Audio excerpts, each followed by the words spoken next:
In this video, I'll share 5 how-tos for handling angry customers.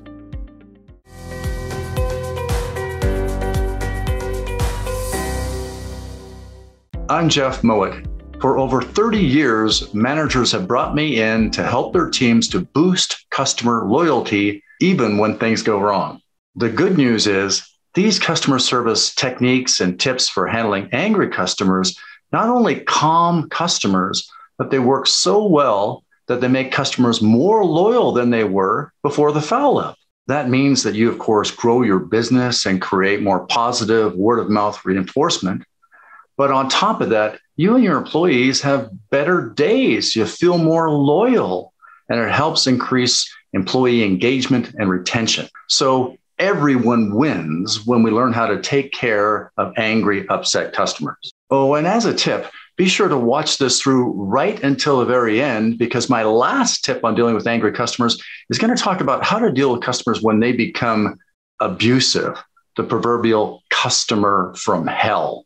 Maybe you've noticed that customers are becoming more hostile. A case in point is in a fast food restaurant where a customer spilled coffee on their eggs, and when the manager refused to replace it for free, the customer became so enraged, they ended up getting into a fight, but the customers hauled off in handcuffs. It seems in our fast-paced, frenetic world, customers are more frustrated and rushed and stressed than ever before. Customer service tip number 1 for handling angry customers: do consider the big picture. Don't focus on the single transaction. The fast food fisticuffs could have been avoided altogether if the manager had just replaced the eggs for free. For heaven's sake, it really didn't matter. It wasn't their fault. You have to look at the cost of the eggs at a fast food restaurant. So maybe $2 for something that they charge, I don't know, $7, $10 for. So the incremental cost is nominal, but the positive feelings it would have created with the customer would have been substantial. Instead, the manager took the low road and just considered that it wasn't their fault. They're going to save $2. Well, look at the publicity they got. I read about this in the national newspapers. It did not help the national brand of that fast food company, which I won't mention because I know you've probably been there, chances are. That manager should have been a litigator, but he certainly wasn't a business person. You got to recognize it's never the cost of that one meal. You're thinking about how often in the lifetime of that customer's business are they going to come back? So if they're going to come back once a week, once a month, it is hundreds of thousands of dollars that's at stake for the cost of $2 to replace the meal. It makes no economic sense. Now, of course, if the customer takes advantage of that and comes back every day, spills coffee after eating most of the meal to get a replacement, well, then you're not going to give them the refund and you fire the customer in that case. But in the vast majority of people are honest, well-intentioned customers, so we give them the benefit of the doubt at the outset. Think about the value of the lifetime business of that customer as opposed to the single transaction value, and we're likely to make better decisions that way. Customer service tip number 2 for handling angry customers: do acknowledge feelings. Don't say, calm down, ever. Can you imagine in the history of the world, has anybody ever relaxed when somebody else said to them, now, you just calm down? Well, on the contrary, try that with your sweetheart. Next time they're getting a little worked up, tell them, now, you calm down, and see what the reaction is. I've been married for 22 years, and it has never worked for me, not with my wife, not with my children, and certainly not with a customer. On the contrary, we need to acknowledge their feelings.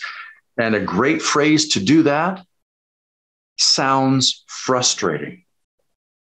People are frustrated for 2 reasons. First, they didn't get what they were expecting. And secondly, now they have to take time to talk to somebody to get it fixed. So if you can acknowledge their feelings with a little empathy and that expression, it sounds frustrating, we're going to get a lot better results than, well, hey, now you just calm down. Before I get to my next tip, if you're finding this to be helpful, then be sure to subscribe, like, and share, and place your comments below. I will read every one of those comments that's posted there. I love to see your feedback. Customer service tip number 3 for handling angry customers: do ask the 4 W's, don't ask the 5th. Now, I'm sure you know what the 5 W's are. The first 4 are what? Who, what, where, and when. But my caution to you is be very careful about asking why. An example that I often share in my seminars with audiences is a time where my wife, Lydia, went to pick up her daughters when they were taking biathlon lessons, and she ended up being 15 minutes late. She came back and they actually gave her a warning, if this happens 3 times, we got to withdraw all the girls from the course and so on. So my first question was, after she explained the whole thing to me, was, why did you take Memorial Drive this time of day? Sarcee Trail would have been way faster. Is that wrong? Yes. I ended up discovering that the dog snores. A longer story than what we're going to share here. But the reality is I shouldn't have asked why. I'm trying to get to the bottom of the problem, but it's the worst thing we can do. So when you are in the heat of the moment with a customer, yeah, sure, go ahead and ask, who, what, where, when. Those things are all relevant. You're going to collect all the information you need to, but avoid asking them why. And a big reason is when we ask something, why something went wrong, is often the answer to that is, well, I guess one of your coworkers who didn't tell me about this fouled up. Or if you ask the customer, well, why didn't you read the instructions? Well, the instructions go, well, I guess because I'm an idiot. Is that it's really not constructive. It only makes things worse. So yes, ask the 4 W's, but avoid asking why. Customer service tip number 4. For handling angry customers, do apologize for foul-ups, but avoid over-explaining. When customers have an issue, they're not getting what they expected. It was either that we broke a promise that was expressed, we said we're going to deliver it by Tuesday and it's late, or sometimes we broke implied promises. So for example, if normally it only takes a few weeks to deliver, and now it's taking a couple of months, even though we didn't say how long it would take, well, certainly we've broken an implied promise. So we certainly need to, at some point, say the words, I'm sorry. We apologize for that. But of course, that doesn't really make up for the hassle or inconvenience or delay that the customer experienced. So on top of that, when we have made an error, we need to give them something that makes up or addresses that hassle factor. Maybe it's a slight discount on this particular purchase. Maybe it's just a phone call the next day to see if everything's okay. But the idea is they recognize that when we as a service provider foul up, that we not only fix the problem, we also fix the relationship. And of course, when we are explaining, what went wrong on our side, be careful not to over-explain. The customer doesn't want to hear about all of our internal issues. And at the same time, the more we over-explain, the more it sounds like we're rationalizing bad behavior, and that never improves things. So keep your explanations short, saying, this is our problem at our end. We'll certainly look into it. Meanwhile, here's what we're going to do for you. We're not only going to make sure that you get this shipment on time, but here's what we're going to do because we do value your business and want to keep your business going forward. I hope you're finding this to be helpful. Speaking of which, before I get to my last tip, if you like this video, I think you're going to love my tips. You'll find them for free at jeffsbusinesstips.com. And customer service tip number 5 for handling angry customers, do be respectful, don't be a doormat. In my seminars, we talk about the importance of developing equal status with customers. In fact, I call the seminar Trusted Advisor Customer Service. And the idea is that we want to be seen by customers as their equals, not beneath that customer and not above the customer. It's kind of like the motto of the Ritz-Carlton Hotel. The team members who work at the Ritz are dealing with high net worth clients, wealthy individuals. Well, the attitude at the Ritz is not, oh, what do you need, Mr. and Miss Customer? Anything you need, we'll just jump. Instead, their motto is, we are ladies and gentlemen serving ladies and gentlemen. And so the whole nature of the interaction is more, we are there as equals, and we want to be seen as trusted advisors. So in as much as, yes, we want to be respectful to customers, we don't want to become their doormat. And that brings us to, what do you do when a customer is becoming abusive? And certainly we find that this happens much more frequently on the phone than it does in person. And that's because the customer's at a distance. And so sometimes they start swearing at us on the phone or that type of thing. One thing, people start to swear, for example, Well, keep in mind, I don't know if I'm not condoning it, but have you ever found yourself, you're driving in traffic and, it's bumper to bumper, somebody ends up cutting you off. Have you ever found that maybe words escaped from your mouth that maybe we didn't want little kids to listen to? So maybe I'm the only one that's ever done that in life. So I'm not condoning cursing, that sort of thing. So, if somebody's so upset that a customer's going, oh, God, this blah, blah, this bleeping thing, blah, blah, blah, blah, maybe we'll let that go. But on the other hand, if somebody starts swearing at us, yes, we are paid to take the heat, but we are not paid to take abuse. And we find this happens more often on the phone than in person. So if, for example, it happens on the phone, you're with a customer and they start swearing at us, then a few words and phrases we might use to help calm them and regain their respect is to say something along the lines of sir or ma'am. Now, by the way, I never advocate using the term sir or ma'am with customers. It makes them feel like we think they're old. But in this case, for the record, we're being extremely polite. So we'd say, sir or ma'am, I want to help you. When you're using that kind of language, it's preventing me from focusing on resolving the problem. So I'm going to ask if we can resolve this without using that language. So in other words, we've given them a warning, so to speak. Now, if they continue beyond that, sir, as I said, I want to help you, but I'm not going to be able to help you when you're using that language. So I'm going to ask that you call back later. And when you call back later, when we can use language other than that, I'll be happy to take care of you. I'm going to hang up now. Goodbye. So there's a couple of things that we did there. We gave them positive intentions that we want to help them. We didn't just hang up on them. We said that I'm going to hang up you. And then we said goodbye.